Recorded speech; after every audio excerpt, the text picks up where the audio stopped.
Filsafat dan tradisi kenabian dalam misteri Atlantis yang hilang. Sayyid Hussein Nazar ketika menulis dalam kata pengantar bukunya yang berjudul Islamic Philosophy from its Origin to the Present, Philosophy in the Land of Prophecy, tentang hubungan antara filsafat dan kenabian, menjelaskan dalam iklim budaya saat ini di barat serta bagian lain dari dunia yang dipengaruhi oleh modernisme dan postmodernisme, filsafat dan kenabian dipandang sebagai dua hal yang sangat berbeda, dan di mata banyak orang itu adalah pendekatan yang bertentangan dengan pemahaman sifat realitas. Hal tersebut sebenarnya bukanlah masalah pada berbagai peradaban tradisional sebelum kedatangan dunia modern, juga bukanlah masalah bahkan untuk hari ini. Sepanjang pandang dunia tradisional masih selamat, tak perlulah dikatakan dengan kenabian nubuah. Kita tidak bermaksud meramalkan masa depan, tetapi membawa pesan dari tatanan yang lebih tinggi atau realitas yang lebih dalam dari kenabian nubuah yang jelas telah terbukti dalam dunia seperti pada peradaban Mesir kuno, Yunani klasik, dan Hindu, untuk tidak hanya berbicara pada monoteisme Ibrahim, di mana peran kenabian sangatlah sentral. Jika kita tidak membatasi pemahaman kita tentang kenabian hanya pada agama-agama Ibrahimik, itu kita dapat melihat adanya kenabian dalam di hampir semua lingkungan agama-agama yang sangat beragam, yang tidak hanya mengenai signifikasi hukum, etika, dan spiritual, tetapi juga mengenai suatu kebijaksanaan yang bersangkutan dengan pengetahuan. Kita melihat realitas di dunia resi, di India dan dukun Saman, pada agama-agama Samanisme yang beragam, serta dalam para bijak agama Yunani dan ajaran abadi dari Taoisme, dalam pencerahan Sang Buddha, dan kemudian pada Master Zen Buddhis yang telah mengalami pencerahan iluminasi atau Satori, sebagaimana juga pada para nabi dari agama-agama Iran seperti Zoroaster, dan tentu saja di Nabi Ibrahim alaihissalam. Akibatnya di seluruh dunia ini, kapanpun dan dimanapun, filsafat dalam arti universal telah berkembang, telah berhubungan erat dengan kenabian dan berbagai cara. Bahkan jika kita membatasi definisi filsafat dengan aktivitas intelektual di Yunani kuno yang dikenal dengan nama itu, suatu kegiatan yang oleh sejarah pemahaman barat modern dianggap sebagai asal spekulasi filosofis, hubungan antara filsafat dan kenabian dapat dilihat menjadi sangat dekat pada saat kelahiran filsafat Yunani. Kami juga menyadari bahwa keduanya hanya berpisah pada masa kemudian dan tidak dapat dipisahkan satu sama lain di awal tradisi filsafat Yunani. Mari kita hanya mempertimbangkan tiga tokoh yang paling penting mengenai tokoh spekulasi filosofis asal Yunani. Pythagoras, yang dikatakan kali pertama menciptakan istilah filsafat, tentu bukanlah filsuf biasa seperti Descartes atau Kant. Dia dikatakan memiliki kekuatan kenabian yang luar biasa, dan dia sendiri seperti nabi yang mendirikan suatu komunitas religius baru. Bahkan kaum muslim menyebutnya sebagai monoteis muwahhid, dan beberapa orang menyebutnya sebagai nabi. Orang yang sering disebut sebagai bapak logika barat dan filsafat yaitu Parmenides, yang biasanya ditampilkan sebagai seorang rasionalis yang kebetulan telah menulis puisi yang berkualitas biasa-biasa saja. Tetapi sebuah kajian brilian baru-baru ini dari Peter Kingsley telah jelas menunjukkan jauh dari sekedar menjadi rasionalis dalam pengertian modern. Ia telah terbenam dalam dunia kenabian dalam arti agama Yunani dan merupakan peramal dan visioner. Dalam puisinya yang berisi pesan-pesan filosofisnya, Parmenides dibimbing ke dunia lain oleh putri matahari yang datang dari dimensi cahaya, terletak pada derajat terjauh dari keberadaannya. Jawaban untuk pertanyaan mengenai bagaimana perjalanan ini terjadi adalah inkubasi, latihan spiritual terkenal dalam agama Yunani. Suatu saat seorang masih akan beristirahat sepenuhnya sampai jiwanya akan dibawa ke tingkat yang lebih tinggi dari realitas dan misteri keberadaan akan terungkap. Jadi Parmenides melakukan perjalanan batin sampai ia bertemu dengan Dewi yang mengajarkan kepadanya segala sesuatu yang penting, yaitu mengajarkan kepadanya apa yang dianggap menjadi asal atas pemikiran filsafat Yunani. Sungguh luar biasa bahwa ketika Dewi menghadapi Parmenides, ia tunjuk dia sebagai Kouros, artinya anak muda. Fakta ini juga luar biasa dan menarik karena dalam tradisi Islam yang sangat panjang untuk ksatria rohani, futuwah dalam bahasa Arab dan Jawan Mardi di Persia dikaitkan dengan kata untuk pemuda fata Jawan, dan ini adalah kesatria rohani yang dikatakan telah ada sebelum Islam serta telah diberikan kehidupan baru dalam Islam, di mana sumbernya dikaitkan dengan Ali yang menerimanya dari Nabi Islam, dan di mana itu diintegrasikan ke dalam tasawuf. Selanjutnya Ali telah dikaitkan dengan sumber-sumber Islam tradisional dengan berdirinya metafisika Islam. Tokoh Yunani lain yang diberi gelar Kouros adalah Epimendes dari Kreta yang juga berangkat ke dunia lain di mana dia bertemu keadilan justice dan membawa kembali hukum ke dunia ini. Seperti Parmenides, ia juga menulis puisi sekarang. Epimendes dikenal sebagai nabi penyembuh atau iatromontis untuk segala sesuatu yang telah diwahyukan melalui inkubasi, sementara ia berbaring tak bergerak di gua selama bertahun-tahun. Parmenides dikaitkan dengan tradisi ini sebuah perjalanan iatromontis ke dunia lain seperti para dukun saman, dan tidak hanya menggambarkan perjalanan mereka, tetapi juga menggunakan bahasa dan sedemikian rupa untuk membuat perjalanan ini mungkin dilakukan bagi yang lain. Mereka menggunakan mantra dalam puisi mereka yang Eshanase. Juga lihat pada Parmenides, mereka juga berkenalan cerita dan legenda timur, bahkan sejauh Tibet dan India, yang sangat menarik karena masyarakat Parmenides di Italia Selatan itu sendiri awalnya berasal dari timur di Antaloksia, tempat dewa Apollo diberikan penghargaan khusus sebagai model nil ilahi dari Ionomontaris. Ia terinspirasi sebagai nabi yang menulis puisi hipnosis yang mengandung pengetahuan tentang realitas. Pada penggalian dalam beberapa dekade terakhir di Velia, di Italia Selatan, pada situs yang merupakan rumah Parmenides, telah menyikapkan prasasti inskripsi yang menghubungkan dia langsung ke Apollo dan Ionomontaris, sebagaimana Kingsley tulis, kami sedang ditunjuk bahwa Parmenides adalah anak dewa Apollo yang bersekutu dengan tokoh penyair Ionomontaris misterius yang ahli dalam penggunaan puisi inkantori dan membuat perjalanan ke dalam dunia. Jika kita ingat, berbicara secara historis, bahwa Apollo bukanlah dewa cahaya, melainkan cahaya Tuhan Allah, menjadi jelas seberapa dalam filsafat sebagaimana yang diuraikan oleh Bapak filsafat Yunani Parmenides.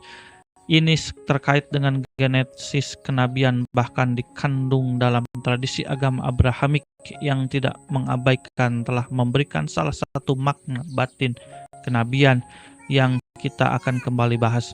Tradisi para imam penyembuh diciptakan dalam pelayanan Aulios Apollo penyembuh, dan dikatakan bahwa Parmenides adalah pendirinya. Sangat menarik untuk dicatat bahwa meskipun dalam aspek ini Parmenides kemudian dilupakan di barat, mereka diingat dalam filsafat Islam, di mana sejarawan muslim dari kelompok filsafat tidak hanya filsafat Islam tetapi juga filsafat Yunani erat dengan tradisi kenabian Tuhan. Kita harus ingat di sini bahwa istilah al-hikmah dalam bahasa Arab dikatum yanba yang terkenal Mishat al-Nubuwah, yaitu isu-isu filsafat dari ceruk kenabian. Menarik untuk dicatat bahwa gurunya Parmenides telah jelas dikatakan miskin, dan bahwa apa yang diajarkan di atas segalanya kepada para mahasiswa adalah tentang keheningan atau hesia. Hal ini begitu penting karena kemudian tokoh seperti Plato yang berusaha untuk memahami Parmenides menggunakan istilah hesychia lebih daripada kata lain untuk menggambarkan memahami realitas terakhir bagi Parmenides. Melalui keheningan itu kita datang ke keheningan berikutnya, melalui keheningan kita mengerti keheningan, melalui praktik keheningan kita sampai mengalami realitas yang ada di luar dunia indera ini. Ada hal yang menarik yang luar biasa untuk mengingat penggunaan hesychia terkait dengan mewujudkan ajaran historis gereja ortodoks, ajaran yang tujuannya adalah pencapaian kesucian dan genosis.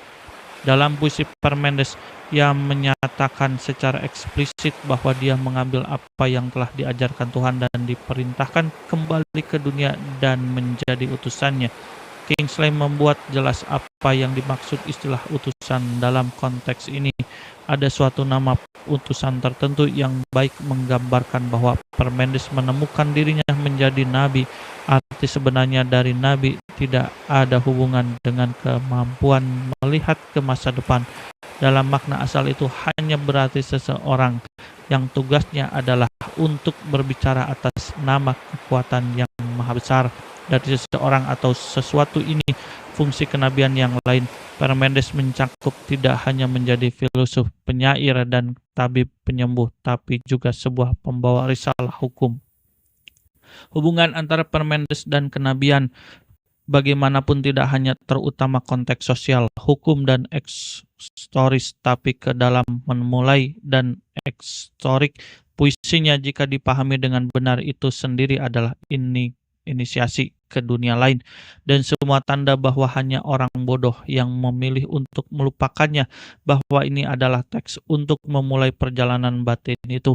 Dalam hal ini ia bergabung dengan Pythagoras maupun Empedokles yang filsafatnya juga ditunjukkan hanya untuk orang mampu yang menerima pesannya, dan hal itu sebenarnya berbicara tentang pernikahan dengan dimensi historik ketimbang dimensi ekstoris agama Yunani yang membutuhkan inisiasi bagi pemahaman sepenuhnya. Sungguh luar biasa. Dalam pertanyaan ini, bagaimana lagi-lagi filsafat Islam yang menyerupai begitu banyak visi filsafat dari tokoh-tokoh pra-Sokrates seperti Pythagoras, Parmenides, dan Empedokles. Semuanya sangat dihormati oleh filsuf Islam, khususnya dari mazhab Isharaki Iluminasionis. Sosok Empedokles yang misterius sekali lagi kita melihatnya sebagai seorang filosof yang juga seorang penyair serta penyembuh, dan yang dianggap oleh banyak orang sebagai juga nabi. Selain sebagai seorang mistikus dan penyair, ia juga seorang nabi dan penyembuh, salah satu nabi penyembuh yang telah dibicarakan tentangnya.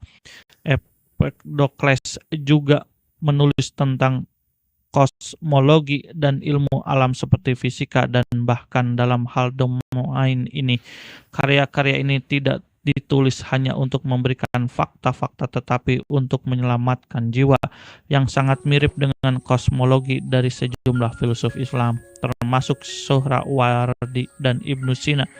Bahkan dalam resital visionernya, hal yang penting adalah untuk mewujudkan hampir semua yang Empedokles melihat dirinya sebagai seorang nabi dan puisinya sebagai sebuah karya historis. Menarik untuk menyebutkan bahwa ketiga tokoh yang datang dari asal tradisi filsafat Yunani itu juga adalah penyair. Hal tersebut merupakan karakteristik dari banyak filsafat yang berkembang selama berabad-abad di bawah matahari kenabian. Kita hanya perlu mengingat tokoh bijak kuno Hindu yang juga seorang penyair dan juga bapak pemikiran filsafat Hindu dalam arti tradisional, atau banyak orang bijak Cina yang mengekspresikan dirinya dalam bentuk puisi. Dalam dunia monoteisme Ibrahimik ini terlihat di antara sejumlah filsuf Yahudi dan Kristen, dan juga dapat ditemukan terutama di kalangan filsuf Islam seperti Ibnu Sina, Nasir-i Khusraw, Khayyam, Suhrawardi, Afdal al-Din Kashani, Mirdamad dan Mualla Sadra. Haji Mula Hadi Zabizawari yang hidup pada abad ke-13. Dalam dunia seperti tempat kita hidup sekarang ini, filsafat merosot menjadi rasionalisme atau bahkan irasionalisme, dan tidak hanya ekstorisme, tetapi agama itu sendiri ditolak atau terpinggirkan. Penafsiran tersebut dari satu pendiri filsafat barat telah ditolak banyak kalangan, dan hubungan antara filsafat dan kenabian pada umumnya serta filsafat puisi dan estorisme dalam agama tertentu atau Islam akan dihilangkan, tetapi juga telah datang untuk dipahami dengan cara yang sangat berbeda dengan dua aliran pemikiran sebagaimana filsafat barat telah menjauhkan diri dalam derajat yang semakin besar dan filsafat abadi dan teologi Kristen. Tentu saja ada berbagai modus dan derajat kenabian, suatu fakta yang kalau seorang menyadari dan mempelajari berbagai tradisi agama, dan bahkan jika seorang membatasi diri ke tradisi tunggal seperti yang kita lihat dalam Judaisme dan Islam, di mana peran kenabian Daniel atau Yunus adalah tidak sama seperti Musa atau Nabi Islam Muhammad SAW. Namun ada unsur-unsur umum dalam berbagai pemahaman kenabian sejauh tentang filsafat yang bersangkutan. Pertama, semua kenabian menyiarkan tingkat realitas, apakah dipandang sebagai hierarki, objektif atau subjektif. Jika hanya harus ada satu tingkat realitas objektif yang terkait dengan dunia jasmani dan subjektif dengan kesadaran biasa, kita anggap sebagai satu-satunya bentuk kesadaran yang sah dan diterima. Kenabian sebagai fungsi dari pembawa pesan dari dunia lain atau tingkat kesadaran yang lain akan menjadi tingkat berarti karena akan ada dunia lain atau tingkat kesadaran. Setiap klaim terhadap keberadaan mereka akan ditolak dan dianggap sebagai halusinasi subjektif. Hal tersebut sebenarnya yang terjadi dengan saintisme modern dan pandangan dunia deskriptisasi secara umum, baik yang telah mengecualikan perspektif realitas transender mereka dan bahkan tingkat yang lebih tinggi dari keberadaan vis-a-vis dunia ini serta diri imanen dan tingkat kesadaran yang lebih dalam daripada biasa. Tetapi di seluruh dunia di mana realitas kenabian telah bekerja dalam satu mode atau lainnya, menerima realitas yang lebih tinggi tingkatannya dan atau tingkat kesadaran yang lebih telah dianggap sebagai cara yang benar dalam memahami sifat realitas total tempat manusia hidup. Pertanyaan yang dirumuskan dalam cara ini termaksud Tauhid Ibrahim bersama dengan agama-agama India, Taoisme dan Konfusiisme, serta agama Mediterranean kuno dan Iran dan Shamanisme, bersama dengan Buddhisme yang menekankan tingkat-tingkat kesadaran daripada derajat ekstensis objektif. Dalam semua dunia ini, kenabian yang merupakan realitas sentral menciptakan konsekuensi yang dengannya bersifat harus berurusan. Kenabian memberikan hukum dan ajaran moral sebagai masyarakat, dan filsafat, etika, politik, dan hukum harus mempertimbangkannya. Selain itu, kenabian diakui memberikan pengetahuan tentang hakikat realitas, termasuk pengetahuan tentang asal atau sumber dari segala sesuatu, tentang penciptaan kosmos dan struktur dan kosmologi dari sifat jiwa manusia, yang akan mencakup apa harus dengan tepat disebut fenomenologi dan psikologi tradisional, dan hal-hal rohaniah akhir atau ekatologi. Buah dari kenabian adalah pengetahuan tentang semua aspek utama pengalaman realitas atau spekulasi renungan tentang realitas oleh manusia, termasuk tentang sifat waktu dan ruang, bentuk dan substansi, kausalitas, takdir, dan isu-isu lain yang juga banyak bersangkutan dengan filsafat pada umumnya. Selain itu, bentuk-bentuk tertentu dari kenabian harus dilakukan dengan mengetahui batin, dengan esoterik dan mistik, dengan visi tingkat lain dari realitas yang tidak dimaksudkan sebagai masyarakat luas awam. Kita telah melihat hubungan asal-usul filsafat Yunani dengan dimensi historik agama Yunani, dan kita bisa menemukan contoh lain di tradisi lain, termasuk Buddhisme dan terutama Islam, yang di dalamnya sifat menjadi terkait lebih dalam dengan dimensi batin wahyu Al-Quran pada abad kemudian. Hubungan antara filsafat dan esoterisme yang merupakan dimensi kenabian yang sebagaimana didefinisikan di sini dalam arti universal juga memiliki sejarah panjang di barat yang berlangsung sampai gerakan romantis Jerman. Dari abad ke-17 dan seterusnya, filsafat barat merasa dipaksa untuk berfilosofi tentang gambaran dunia yang dilukis oleh ilmu pengetahuan modern dan menjadi lebih merupakan hamba ilmu pengetahuan modern, terutama dengan ide Kant, dan mencapai puncaknya pada banyak filsafat Anglo-Sakson abad ke-20 yang sedikit lebih terkait dengan logika dari pandangan dunia ilmiah dalam cara yang analog di berbagai dunia tradisional di mana realitas kenabian dan wahyu adalah sentral. Apakah perwujudan dari kenabian ini telah terjadi menjadi buku kitab suci atau bentuk lain dari pesan yang dibawa dari langit atau utusan dirinya seperti dalam kasus avatar Hindu, Buddha, dan Kristus? Filsafat tidak memiliki pilihan selain mengambil realitas pusat menjadi pertimbangan.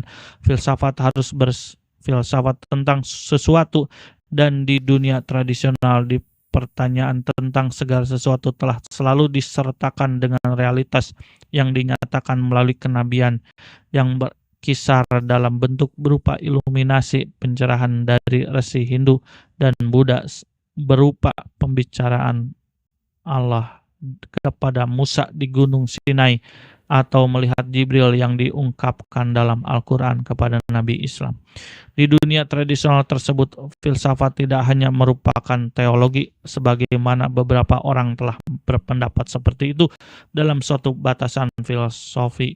Dalam definisi positivistik modern, tidak ada dalam filsafat non-barat atau dalam hal filsafat barat abad pertengahan yang tidak membicarakan realitas tersebut. Namun jika kita menerima definisi filsafat yang diberikan oleh orang yang dikatakan kali pertama telah menggunakan istilah filosofia, yaitu Pythagoras, dan melihatnya sebagai cinta kepada Sophia, kebenaran, atau jika kita menerima definisi menurut Plato sebagai praktik kematian, menurutnya filsafat mencakup baik aktivitas intelektual dan praktik spiritual, maka tentu ada banyak mazhab filsafat di berbagai dunia tradisional. Ada beberapa yang sampai sekarang hanya dalam bentuk lisan, sebagai salah satu contohnya dari kaum aborigin Australia dan penduduk India asli Amerika, sementara yang lainnya memiliki berjilid-jilid tulisan filosofis yang dihasilkan selama berabad-abad. Bahkan jika ada orang yang memutuskan untuk hanya berurusan dengan karya-karya filsafat yang ditulis orang, bisa menulis berjilid pada subjek filsafat di tanah kenabian yang berurusan dengan Tao dan Konfusiisme. Dalam tradisi